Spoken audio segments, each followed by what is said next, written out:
I thought it was love. She looked at me like I was the only person in the world. She laughed at all my jokes, texted me good morning before I even opened my eyes, and when we kissed, it felt like I had finally found something real. Things moved fast. Within days, we were spending every night together. Within weeks, I knew the way her body moved better than I knew her last name. It felt electric, addictive, powerful. But somewhere between the passion and the pillow talk, I started feeling anxious, like I was trying too hard to stay in her good graces, like if I messed up once, she'd pull away and never come back. Sex became a way to hold on to her, a way to feel close, even when I was scared, even when I was hurting, and I didn't have the words for it at the time. But now I know what it was. It wasn't just love. It was a trauma bond wrapped in lust, tied with fear, and sealed by silence. At first, I thought I was just overthinking. We were having sex almost every time we met. She said it was how she felt close. And I needed to feel close too. But then little things started to feel off. Like how she always hinted at sex, even when we hadn't talked about anything real. We never spoke about our families, our goals, or what scared us at night. But she'd already told me what she liked in bed. What she expected me to be. It was like, we skipped the part where people actually get to know each other, and every time I asked for space, or said I wanted to slow things down, her tone changed. She'd go cold, withdraw affection. Make jokes that didn't feel like jokes. What, you're not into me anymore. Don't be boring. This is just how adults do it. And so I stayed quiet, pushed through, said yes when I wasn't ready. Smiled when my gut told me something was wrong, because I didn't want to lose her. Because deep down, I believed that if I kept being what she wanted, maybe she'd give me what I needed. It took me a while to understand this wasn't about love. This was about control disguised as chemistry. Psychologists call it a trauma bond, a cycle of emotional highs and lows that makes you feel addicted to someone who actually makes you feel unsafe. And when sex is part of that cycle, it hits even deeper, because sex is supposed to connect us. But here, it was a reward for obedience, and a punishment when I tried to be myself. I started shrinking in my own skin. And that was the first real crack. I didn't realize it at first. I thought what we had was just intense, passionate, maybe even messy love. But the deeper I went, the more I saw it. The signs that what we had wasn't intimacy, it was emotional captivity. Here are the 7 signs I now know I ignored, because I wanted so badly for it to be love. 1. Everything moved too fast. She rushed in like a wave, swept me into late-night texts, deep conversations, hands on my skin. It felt exciting, like we were meant to collide, but we never had time to build trust. We just fell headfirst into bed into each other, before I even knew who she really was. In trauma bonding, this isn't an accident. It's emotional flooding, designed to override your judgment before your instincts can catch up. Real love gives you space to breathe. It felt like I couldn't even come up for air. 2. I was love-bombed into submission. She made me feel like I was everything, her favorite person, the one. She praised me, touched me, gave me gifts, then wrapped it in sex. At first it felt incredible, but soon I realized. Every moment of affection came with an unspoken price. If I disagreed, pulled back, or said no, the affection vanished. Psychologically, this is called intermittent reinforcement. Your brain becomes addicted to the unpredictability of being wanted, then rejected, then wanted again. Add sex into that cycle, and it becomes nearly impossible to walk away. You don't know if you're in love or just addicted to relief. 3. I was criticized during intimacy. You're not good at that. My ex used to do it better. Are you sure you know what you're doing? She'd say it with a smirk, like a joke, but I felt myself shrinking every time. I started overthinking everything, trying to be better in bed, trying to earn her approval with performance. In healthy relationships, sex is a conversation, but this wasn't dialogue, it was evaluation. And it turned intimacy into a test I was terrified to fail. 4. I started dreading sex. There was a time sex made me feel alive, safe, wanted, but with her it became anxiety. Would I disappoint her again? Would she pull away if I didn't do it right? Would she talk about me behind my back? When the body feels unsafe, the nervous system reacts. You tense, you disconnect, you go numb. Sex became something I endured, not something I desired. And that's when I realized my body knew before my mind did. 5. My self-worth depended on her approval. If she was warm, I felt confident. If she ignored me, I spiraled. I'd check my phone every 5 minutes. Replay our last night together, asking myself, did I mess up? Was I not enough?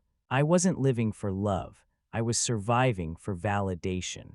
Trauma bonding ties your self-esteem to the unpredictable moods of another person. You don't know who you are outside their eyes. And that's exactly how they keep you close. 6. Sex was a tool, not a gift. She used sex to reward obedience and withhold it when I resisted. If I apologized, agreed, or played nice, she'd be all over me.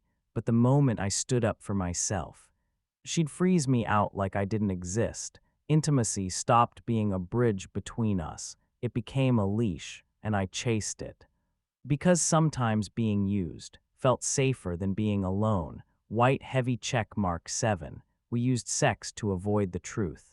We didn't talk about our arguments. We didn't resolve our tension. We just had sex and called it making up. But nothing ever actually got better. We avoided the hard truths by burying them under desire. Psychologists call this false intimacy, when closeness is mistaken for connection. When sex replaces repair, when pleasure replaces safety, we weren't healing, we were hiding. At the time, I told myself this was passion, that this was how real relationships worked, that every love has its darkness, but now I know. Love doesn't keep you small. Love doesn't make you beg for worth. Love doesn't feel like walking on glass while smiling through it. If any of this sounds familiar, please know it's not your fault. You're not crazy. You're not weak. You're just human, longing for real connection, but stuck in a loop that looks like love and feels like survival. And once you see it for what it is, that's when you can begin to break free. Getting out of that relationship wasn't some dramatic ending. There was no final fight, no clean break, just a quiet moment. When I looked in the mirror and didn't recognize myself anymore, that was the beginning. And what followed wasn't some big, brave leap. It was a series of small, daily choices, habits that slowly brought me back to me. White, heavy check mark 1. I started writing after every time we were intimate. I kept a journal. Not for her, for me. After every time we had sex, I'd write down one simple question. How do I feel right now? Not what I should feel, not what she wanted me to feel, but what my body and heart were actually saying. Some days I felt warm, other days hollow, used, unheard. That's when I began to see it. The more I gave myself away, the less whole I felt. When we're trauma bonded, we lose the ability to tell what's real for us. Journaling brought me back to my inner voice, the one I had buried under her approval. White heavy check mark 2. I stopped using sex to fix things. There was a night we fought. She yelled. I shut down. And like always, she reached for my body. But this time, I stepped back. I said, I'm not ready to be close right now. We haven't even talked. She stared at me, shocked, maybe even offended. But in that moment, I chose truth over comfort. That was the beginning of reclaiming my boundaries, because real intimacy starts when you can say, not yet, and still feel safe. White heavy check mark 3. I told someone the truth. I remember sitting on my friend's couch, staring at my hands and whispering, I don't think this is love, but I don't know how to leave. And they didn't judge me. They didn't tell me to walk away. They just listened. That moment cracked the shame, because trauma bonds feed on silence, and speaking your truth, even once, starts to loosen their grip. White heavy check mark 4. I learned what healthy love actually looks like. not just from books, but from therapy, from friends in respectful relationships, from watching people say no and still be loved. I had to retrain my nervous system to recognize calm as safe, not boring, to see boundaries as love, not rejection. We repeat the chaos we grew up with until we learn how safety feels. White heavy check mark 5. I stopped chasing closure and started creating peace. She never apologized, never admitted anything, never even said goodbye. For a long time, that hurt. I wanted her to explain why she did what she did, why I wasn't enough, why it ended the way it did. But over time, I learned something. Closure isn't something they give you, it's something you give yourself. When you stop trying to make pain make sense and start choosing peace over permission, white heavy check mark 6, I learned to love without needing to be needed. For so long, I mistook being needed for being loved. If someone desired me, I felt worthy. If they didn't, I felt invisible. But now, I'm learning to sit with myself, to ask, what do I want? Does this feel safe? Can I be loved without being used? I'm still learning, still healing. But I no longer confuse intensity with intimacy. I used to think breaking free would feel like running away, but it didn't. It felt like coming home, to myself. If you're in something that doesn't feel right, but you don't know how to let go, you don't have to leap. You just have to start by listening to the part of you that's still whispering, I deserve more than this.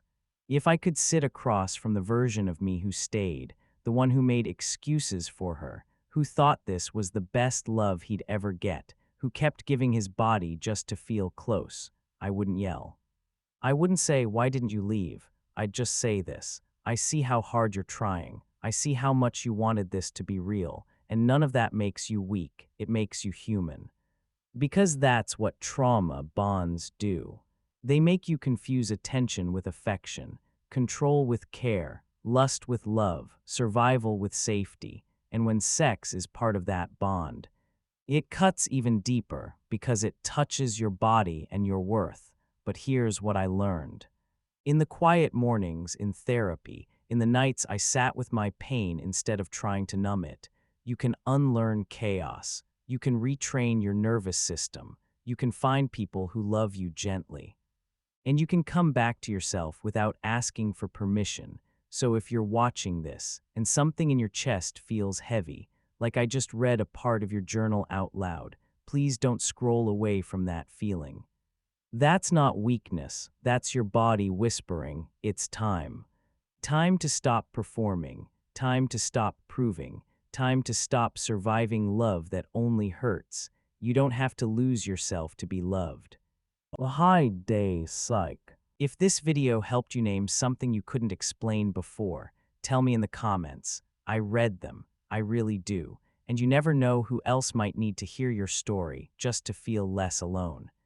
And hey, if you're healing too, hit like, share this with someone who needs it, and subscribe for more reminders that love should never feel like pain. You're not alone, not anymore.